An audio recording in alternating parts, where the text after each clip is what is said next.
গতকাল রাত থেকেই শুরু হয়ে গেছে বৃষ্টি। মানে অসময়ে বৃষ্টি হলে এত বাজে লাগে, আর বিশেষ করে শীতকালে বৃষ্টি হলে একদম ভালো লাগে না। হাই, আমি মহুয়া, আর আমার নতুন একটি ব্লগে আপনাদের সবাইকে ওয়েলকাম। আজকে শনিবার, তাহলে চলুন আজকের দিনটা শুরু করা যাক।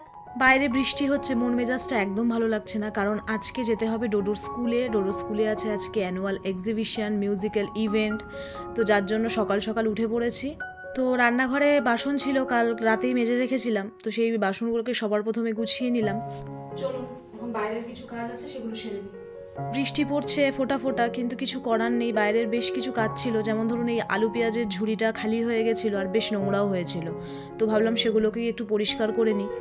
আর তার সাথে কাল রাত্রে শাক সবজি সমস্ত কিছু কেটে রেখেছিলাম। আজকে একদমই সকাল সকাল রান্নাটা বসিয়ে দেবো। আমাকে মিনিমাম বাড়ির থেকে 12:30 1টার মধ্যে বেরোতে হবে। তো তার আগে আমাকে সমস্ত কাজ আজকে কমপ্লিট করে নিতে হবে। ডোডো এই স্কুলে ভর্তি হওয়ার পরে ওর এই ফার্স্ট হচ্ছে মানে স্কুলের কোনো অ্যানুয়াল প্রোগ্রামও অ্যাটেন্ড করছে, কারণ ডোডো এই স্কুলে ভর্তি হওয়ার পরে তখন করোনা পিরিয়ডটা চলছিল, তো তখন স্কুলের কোনো কিছুই অনুষ্ঠান হয়নি। তো যাই হোক, ডোডো ভীষণ এক্সাইটেড, আমিও ভীষণ এক্সাইটেড, কিন্তু এই যে বাইরে বৃষ্টিটার জন্য মন মেজাজটা কারোরই ভালো নেই।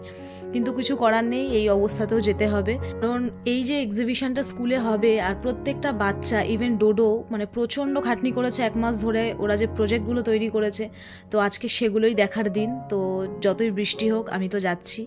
তো যাই হোক, ওদিকে শাক ভাজাটা বসিয়ে দিয়ে, মানে এই যে হয়েও এসেছে আমার শাক ভাজা, তো আমি একটু চাটা আগে বসিয়ে দিলাম, কারণ চাটা না খেলে ভালো লাগছে না। ডোডো যেহেতু উঠে পড়েছে, তাই ওকেও একটু বনভিটা করে দিলাম।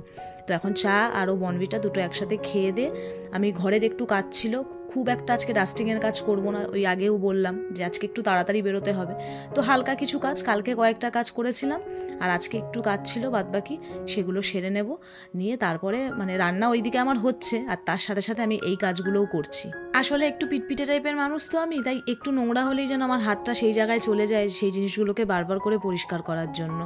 মানে নোংরা হলে মনে হয় যে না, এক্ষুনি তো হয়ে যাবে, চটপট করে পরিষ্কারগুলো করে নিই। যাই হোক, রুমটাকে ভালো করে ক্লিন করে নিই। এখন আমি চটপট করে রান্নার মশলাটা করে নিচ্ছি, কারণ বৃষ্টি হচ্ছে, আর ফট করে যদি কারেন্টটা চলে যায়, ব্যাস আমার কাজের আরও 12টা বেজে যাবে।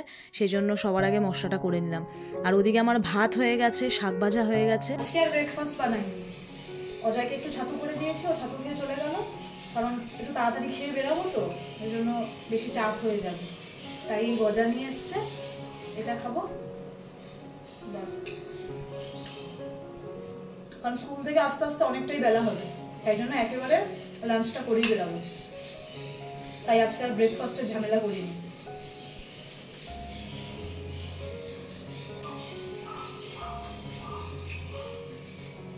রান্না আমার অলমোস্ট ডান, আর একটু হলেই হয়ে যাবে রান্না। এখন ডোডোকে স্নান করিয়ে আমি স্নান করতে যাবো। প্রত্যেকবার এই আলুগুলো ধুয়ে তারপরে আমি রাখি, এর আগেও তো আপনাদেরকে আমি ভিডিওতে দেখিয়েছি, কিন্তু বাইরে বৃষ্টি হচ্ছে বলে অজয় এখন বললো আলুগুলো ধুতে যেও না, কারণ পরে যদি নষ্ট হয়ে যায় সেই জন্য। তাই আলুগুলো ধুচ্ছি না। হ্যাঁ, যখন একটু রান্না করবো তখন একটু ধুয়ে ধুয়ে নিতে হবে, কারণ এত টাকার আলু তো পচে গেলে পরে মুশকিল হয়ে যাবে। সত্যি কথা বলতে এখন বাজারে প্রত্যেকটা জিনিসের যা দাম, তাই জিনিস যদি নষ্ট হয়ে যায় খুব মায়া লাগে। আর আমার রান্না বান্নাও কিন্তু এখানে ডান। রান্না করেছি ভাত, এখানে ফুলকপি আলুর তরকারি আর শাক ভাজা। তো ডোডোকে ওদিকে স্নান করিয়ে ওকে খেতে দিয়ে দিয়েছি, আর আমিও এখন চটপট করে পুজোটা সেরে নিচ্ছি। আমি একেবারে রেডি হয়ে তারপরে খেতে বসবো। ডোডো বলছিল তোমার সাথে খাবো একসাথে, কিন্তু আমি বললাম যে না, তুই আগে খেয়ে নে, কারণ তোর খেতে সময় লাগে, তারপরে আমি ধীরে সুস্থে খেয়ে রেডি হব। আর ফাইনালি আমি স্কুলে পৌঁছেও গেছি। অনবরত বৃষ্টি পড়ে চলেছে ফোঁটা ফোঁটা, তো কিছু করার নেই, তার মধ্যেই এসেছি। প্রত্যেকটা বাচ্চা এসছে, প্রত্যেকটা গার্জেন এসেছে, আর দেখুন প্রত্যেকটা বাচ্চারা কত কষ্ট করে তাদের এই প্রজেক্টের জিনিসগুলো তৈরি করেছে। মানে অনেকটাই খাটনি করেছে, মানে আমি এখন চোখে দেখলাম বলে মানে বুঝতে পারছি ওরা কতটা স্ট্রাগল করেছে। আর প্রত্যেকটা বাচ্চা তাদের প্রজেক্টের ডেমনস্ট্রেশন দিচ্ছে, সেটা দেখতে আরও ভীষণ ভালো লাগছে। এটা হলো ডোডোর প্রজেক্ট। শুধু ডোডো বলবো না, ডোডো আর তার টিম মিলে এই কাজগুলো করেছে।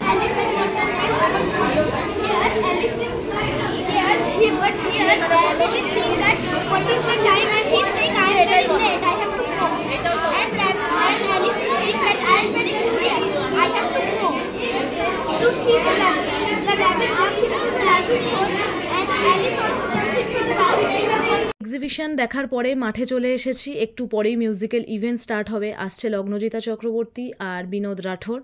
তো যাই হোক, ভিডিওটা আজকে এখানেই শেষ করব। কেমন লাগলো ভিডিওটা অবশ্যই জানাবেন, একটু অন্যরকম ভিডিও শেয়ার করলাম। সবাই ভালো থাকবেন, সুস্থ থাকবেন।